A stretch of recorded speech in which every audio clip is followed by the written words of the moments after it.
Hello दोस्तों, नमस्कार। आपका हमारे यूट्यूब चैनल पर स्वागत है।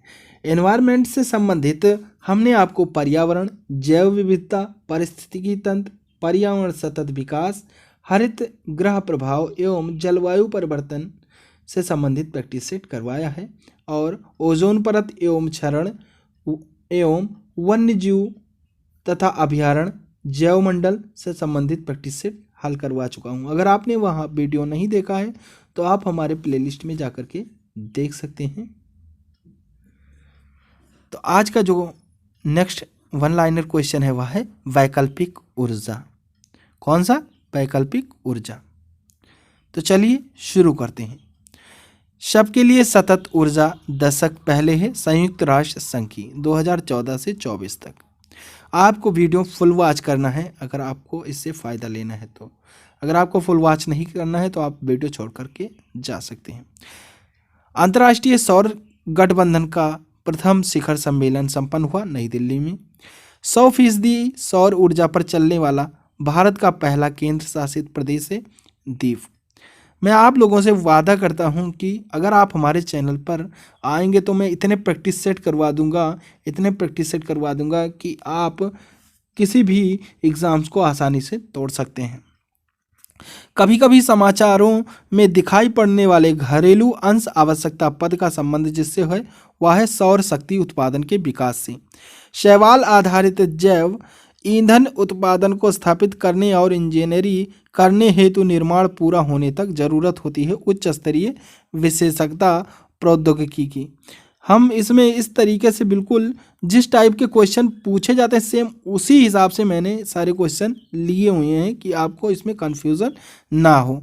जैसे आप पढ़ कर के जाएंगे ऐसे ही क्वेश्चन आते हैं, इसलिए आप लोग घबराइएगा नहीं। ऊर्जा का एक नवीकरणीय स्रोत है सौर ऊर्जा। सौर, पवन, ज्वारीय, पनबिजली ऊर्जा आदि प्राकृतिक संसाधन उदाहरण हैं किसके? नवीकरणीय ऊर्जा के। कभी न समाप्त होने वाली तथा प्रदूषण रहित ऊर्जा है तो वह सौर ऊर्जा है। वैकल्पिक ऊर्जा का सबसे बड़ा संग्रह सौर ऊर्जा का है।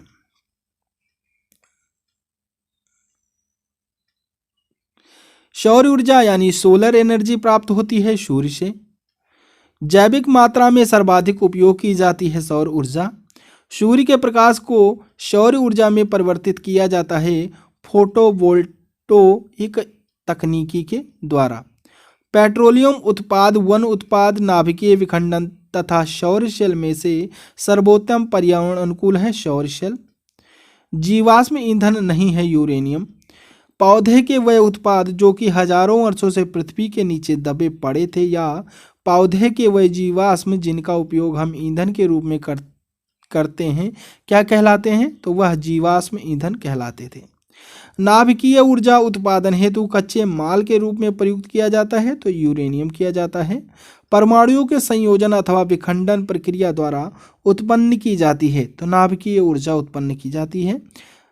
न्यूनतम पर्यावरणीय प्रदूषण उत्पन्न करता है तो हाइड्रोजन उत्पन्न करता है। हाइड्रोजन के महत्व को देखते हुए भारत में वर्ष 2003 में गठन किया गया तो राष्ट्रीय हाइड्रोजन बोर्ड का गठन किया गया। वैज्ञानिकों के अनुसार भविष्य का ईंधन है हाइड्रोजन। ऊर्जा संकट से तात्पर्य है कोयला तथा पेट्रोल जैसे जीवाश्म ईंधन के समाप्त होने का खतरा। कोयला, खनिज तेल एवं गैस, जल विद्युत तथा परमाणु ऊर्जा में से भारत में धारणीय विकास के दृष्टिकोण से विद्युत उत्पाद का सबसे अच्छा स्रोत कौन सा है? जल विद्युत है। सौर शक्ति, जैवपुंज शक्ति, लघु जल विद्युत शक्ति तथा अपशिष्ट से अर्जित ऊर्जा में से भारत में जो नवीकरणीय ऊर्जा स्रोत सर्वाधिक संभाव्यता वाला है तो कौन सा है? सौर शक्ति है। जैव ईंधन के संबंध में निम्न में से कथन सत्य है तो जैव ईंधन परिस्थितिकी अनुकूल होता है, सही बात है। जैव ईंधन ऊर्जा संकट के समाधान में योगदान दे सकता है, बिल्कुल सही। जैव ईंधन मक्का से भी बनता है, बिल्कुल सही बात है। बायोडीजल की फसल जेट्रोफा है। एथेनॉल एवं प्रसिद्ध अल्कोहल है, इसे एथिल अल्कोहल भी कहते हैं। इसका प्रयोग होता है हरित ईंधन के रूप में। पाइन करंज फर्न से भी किण्वीकरण एवं एथेनॉल प्राप्त किया जाता है। इसे शामिल करते हैं हरित ईंधन स्रोत में। जिसकी खेती एथेनॉल के लिए की जा सकती है वह है मक्का। जेट्रोफा, पैंगोमिया और सूरजमुखी की खेती की जाती है बायोडीजल के लिए। नाभिकीय शक्ति परियोजनाओं के अंतर्गत पर्यावरणीय प्रभाव जिनका अध्ययन किया जाना तथा हल निकाला जाना है वह है वायु, मृदा एवं जल का रेडियोधर्मी प्रदूषण, वन आरोपण अपरोपण तथा पेड़ों पौधों एवं जंतु समूह की क्षति, रेडियोधर्मी अपशिष्ट का निस्तारण। अंतर्राष्ट्रीय सौर गठबंधन का प्रारंभ किया गया था 2015 के संयुक्त राष्ट्र जलवायु परिवर्तन सम्मेलन में। कर्क रेखा व मकर रेखा के बीच स्थित 121 देशों का एक समूह है जो अपनी ऊर्जा आवश्यकताओं के लिए सूर्य द्वारा प्राप्त ऊर्जा का उपयोग करने हेतु प्रतिबद्ध है। तो अंतर्राष्ट्रीय सौर गठबंधन का फरीदाबाद हरियाणा में है ISA का सचिवालय। ऊष्मा रासायनिक परिवर्तन द्वारा ठोस बायोमास का दहन योग्य गैस मिश्रण और रूपांतरण ही है बायोमास गैसीकरण का। जीवभार गैसीकरण को भारत में ऊर्जा संकट के धारणीय सस्टेनेबल हलों में से एक समझा जाता है। इस संदर्भ में कथन सही है। नारियल आवरण, मूंगफली का छिलका और धान की भूसी का उपयोग जीवभार गैसीकरण के लिए किया जाता है। नारियल आवरण, मूंगफली के छिलके तथा धान की भूसी द्वारा उत्पन्न गैस का उपयोग बिजली पैदा करने वाले जनरेटर से जुड़े उपयुक्त रूप से डिजाइन किए गए अंतर्दहन इंजन में किया जा सकता है डीजल की जगह पर।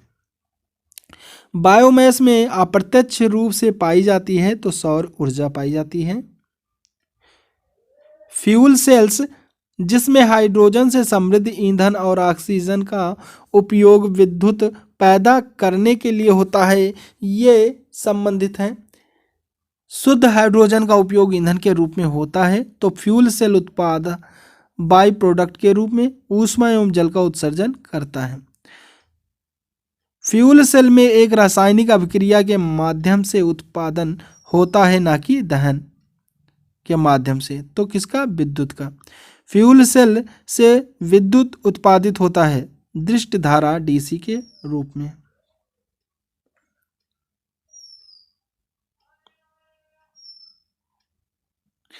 इसमें कथन के रूप में देना था तो आपका A और R दोनों सही हैं तथा RA का स्पष्टीकरण नहीं है। मतलब कोयला आधारित तापीय बिजली घर अम्ल वर्षा में अंशदायी होते हैं, तो यह सही है। तथा कोयले के जलने पर कार्बन की ऑक्साइड उत्सर्जित होती, बिल्कुल सही है, लेकिन इसका स्पष्टीकरण यह नहीं है। सल्फर डाइऑक्साइड के लिए उत्तरदायी है कोयले में सल्फर की उपस्थिति। सूक्ष्म जैविक ईंधन कोशिकाएं ऊर्जा का धारणीय सस्टेनेबल स्रोत समझी जाती हैं क्योंकि वह जीवित जीवों को उत्प्रेरक के रूप में प्रयुक्त कर कुछ सब्सटेंटों से विद्युतीय उत्पादन कर सकती हैं। ये विविध प्रकार के अजैव पदार्थ सबस्ट्रेट के रूप में प्रयुक्त करती हैं। ये जल का शोषण और विद्युत उत्पादन के लिए अपशिष्ट जल शोधन संयंत्रों में स्थापित की जा सकती हैं। जैव परिवर्तनीय सबस्ट्रेट में उपलब्ध रासायनिक ऊर्जा को सीधे विद्युतीय ऊर्जा में परिवर्तित कर देती हैं तो सूक्ष्म जैविक ईंधन कोशिकाएं। भारत में संप्रति उपलब्ध प्रौद्योगिक स्तर को देखते हुए सौर ऊर्जा का सुविधा से उपयोग किया जा सकता है। तो आवासीय भवनों को गर्म पानी की पूर्ति करने के लिए, लघु सिंचाई परियोजनाओं हेतु जल की पूर्ति करने के लिए तथा सड़क प्रकाश व्यवस्था के लिए। भारत में जैविक डीजल के उत्पादन के लिए जेट्रोफा कार्कास के अलावा पैंगमिया पिनाटा को भी क्यों एक उत्तम विकल्प माना जाता है, क्योंकि भारत के अधिकांश शुष्क क्षेत्रों में पैंगमिया पिनाटा प्राकृतिक रूप से उगता है। पैंगमिया पिनाटा के बीजों में लिपिड अंश बहुतायत में होता है जिससे लगभग आधा ओलिक अम्ल होता है। भूतापीय ऊर्जा स्रोत नहीं पाए गए हैं तो गंगा डेल्टा में। पृथ्वी की भूपरपटी में पाए जाने वाले उष्ण जल से प्राप्त होने वाली वह ऊर्जा जिसका उपयोग मानव अपने विभिन्न कार्यों के लिए करता है क्या कहलाता है? भूतापीय ऊर्जा कहलाता है। भारत में भूतापीय ऊर्जा स्रोत के प्रमुख क्षेत्र हैं हिमालय, खंबात बेसिन, सोनाटा, पश्चिम घाट, गोदावरी बेसिन और महानदी बेसिन है। सही सुमेलित करना है। खनिज समाप्त होने योग्य, सौर ऊर्जा असमाप्त होने, यानी सौर ऊर्जा जो है वह कभी समाप्त नहीं होती है, असमाप्त होने योग्य है, तथा बायोगैस मेथेन तथा कार्बन डाइऑक्साइड से है। वन अवरोपण वर्षा से है। जैव मूल एस्फाल्ट पर मूल सीमा शुल्क की पूरी छूट प्रदान की गई है। इस पदार्थ का महत्व है। पारंपरिक एस्फाल्ट के वितरित बायोस्फाल्ट जीवाश्म ईंधनों पर आधारित नहीं होता है। बायोस्फाल्ट जीव अपशिष्ट पदार्थों से निर्मित हो सकता है। बायोस्फाल्ट से सड़कों की ऊपरी सतह बिछाना परिस्थितियों के अनुकूल है। बायोस्फाल्ट डामर का विकल्प है जिसका निर्माण नवीकरणीय स्रोतों से किया जाता है, तो गैर पेट्रोलियम आधारित है। तो आज के लिए बस इतना ही। नेक्स्ट प्रैक्टिस सेट में हम लोग देखेंगे प्रदूषण से संबंधित क्वेश्चन। अगर आपने हमारा चैनल सब्सक्राइब नहीं किया है तो प्लीज़ इसे सब्सक्राइब कर लीजिएगा, क्योंकि यहाँ पर आपको सभी विषयों का प्रैक्टिस सेट मिल जाता है जो परीक्षा की दृष्टि से अति महत्वपूर्ण होता है। तो चलिए, जय हिंद, जय भारत।